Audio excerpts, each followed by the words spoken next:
All right, hey guys. I wanted to quickly touch on Kyrie Lewis Jr., the Pelicans' latest first-round draft pick.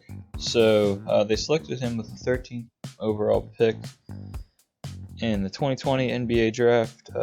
Kyrie Lewis Jr. is from Meridianville, Alabama. He went to Hazel Green High School, and he stayed in Alabama and played for the Rolling Tide in college.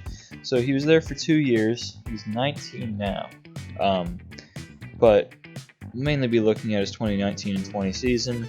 In that season, he had 18.5 points per game, 4.8 rebounds, and 5.2 assists. He shot 45.9% from the field, 36.6% from three, and 80% from the free throw line. So, in terms of him as a human being, he is 6'3" and 165 pounds.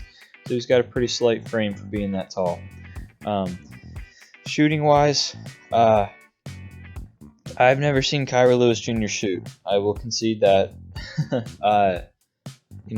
Some of these guys who go out and look at the prospects have, and they seem to be a little higher on Kyrie Lewis Jr.'s jump shot than me from looking at these percentages. 80% from the free throw line.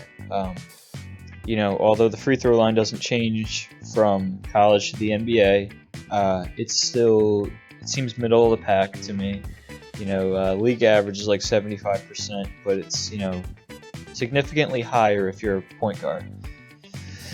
So, if you got an average jump shot for a point guard, I guess you're all right, but the shooting definitely doesn't stand out. 36.6% from three-point range. I would expect that to tick down in his first season since the NBA moves that free throw line back. But a lot of his success from three-point range comes on the catch, comes off the catch and shoot. So, if that's where he's operating, that's, good for him. I don't see him being the primary ball handler on either the starting unit or the bench unit, so that might be beneficial for him. He can still operate out of the triple threat relatively well because of his biggest strength, which is his speed. He's very quick with the ball. He can get into the lane. He can, finish. He's got a good inside finishing game. He's got a good mid-range finishing game too. He's got a pretty nice mid-range shot. He's got a nice floater. He knows when to use the floater. So inside of the three-point line, he's very quick and he's very skilled at knowing what shot to take, when to take that shot, and actually making that shot. His three-point shooting off the dribble leaves a lot to be desired, but that's an area offensively that he can improve in. He's got a great wingspan. He's I believe he's 6'5". He's got a 6'5" wingspan at 6'3", so pretty good for a one guard, or at least a one guard is where he played at Alabama. But the only problem is that he's got a slight frame, so he's not going to be good on defense. He's not going to be as good as he can be on defense if he's got a slight frame. Like Brandon Ingram, he's got all the length in the world, but he doesn't have the frame, so that limits him defensively. But Kyrie also did not show the sheer defensive stopping power and skill at Alabama that some prospects do. But it's a problem with a lot of young guys that they're just not great defenders when they come into the league. Very few are. You look at the Pelicans. Even like Zion wasn't a good defender his first year in the NBA, and he was pretty good in college. Young teams just don't typically play defense as well as older teams. So it's not a huge knock on Kyrie, especially because he does have the length and speed to be a good defender. If he can just add on to that frame and then get some experience in the league, playing defense, he'll probably be all right.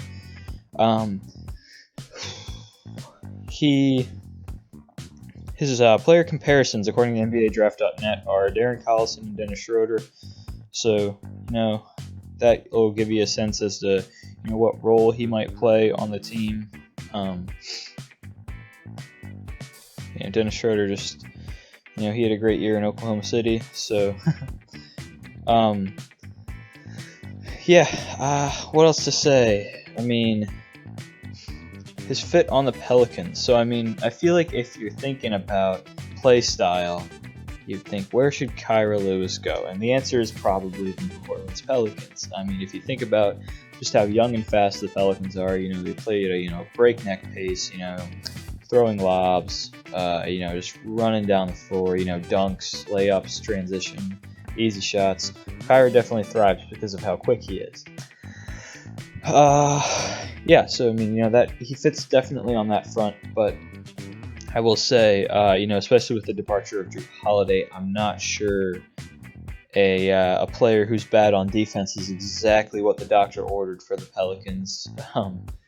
A prospect who could play defense might be help them win now, but maybe the Pelicans are thinking a bit longer term about this, and they want a guy who has good athleticism and has the body to be a good defender, so that in the future, they're thinking about some years down the road, not necessarily just this year. And I think that's the same energy that you get from the Drew Holiday trade. But the Pelicans, just subtracted their best defender and added a guy who might not be that great on defense. This is just Drew for Kyra. Obviously Pelicans acquired Bledsoe and George Hill. I'm just spitballing here. I don't have a script. But other than that, it's a good fit for the Pelicans. He's excited to play. I think this might be an indicator that the Pelicans will continue to play very fast. Even with the change in coaching, and I think Gundy is going to continue to embrace the speed that this team likes to play with. So Kyra definitely needs to improve in his perimeter ISO situations. He doesn't get very many points off of them. But for this upcoming season, I can't see him having the ball in his hands in ISO situations too much. So, also, his wingspan was last taken in 2018. It was 6'5", and 8'5" standing reach. So he could have grown by then. He was 17 or 18 the last time his wingspan was measured. So he could be even longer than that. I also wanted to quickly talk about the Pelicans draft night, other than Kyra Lewis. So the Pelicans had 5 picks last night, they had 5 picks in the 2020 NBA draft. They had 2 first-rounders and 3 second-rounders. And the only player that they ended up drafting was Kyra Lewis Jr., or at least drafted and have not reportedly or officially traded to another team. So Kyra, as far as we know, is the only Pelican drafted on draft night 2020. So let's see what happened to those other picks, because they kind of have a bearance on the future of the team, just like Kyra does. So they had they reportedly had the 24th pick in the Drew Holiday deal. So the Bucks gave the 24th pick to New Orleans, and Pelicans selected RJ Hampton with this pick, and it was reportedly traded to the Nuggets. The details of this trade are murky. Let me see if I can pull it up. Oh yeah, they just call it a future pick. A future pick is going to New Orleans for this RJ Hampton pick. I assume it'll be a first rounder. So I guess the Pelicans couldn't find what they wanted there. But then in the second round, they had the 39th pick. They drafted Elijah Hughes. And Hughes is a point guard from Syracuse. He led the ACC in scoring in last season. But he was dealt to Utah in exchange for a future second-round pick and cash considerations. So, a little murky on, when the second-round pick and what the second-round pick is. And then they had the 42nd pick, just 3 picks later.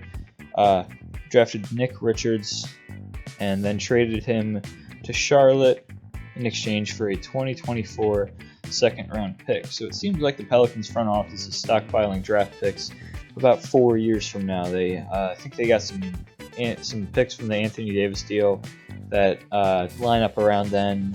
Similarly from the Drew Holiday deal, some picks just line up around there. And then the Pelicans also had the last pick in the NBA draft. They had the 60th pick, where they selected Sam Merrill and traded him to the Bucks. I cannot find any details on that, but yes, Sam Merrill, Mr. Irrelevant, goes to the Bucks. So yeah, Pelicans traded 4 of their 5 picks last night, but they did keep the highest pick that they had and drafted Kyra Lewis Jr. with it. Yep. So thank you guys for watching. Sorry if I rambled.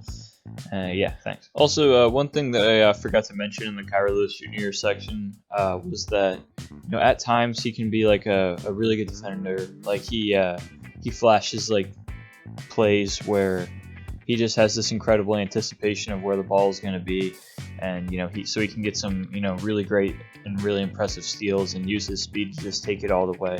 So it's not just that he has the physical tools to be a great defender; he shows flashes of excellent anticipation. And yeah, so I just also wanted to add that on there. All right, thank you guys for watching.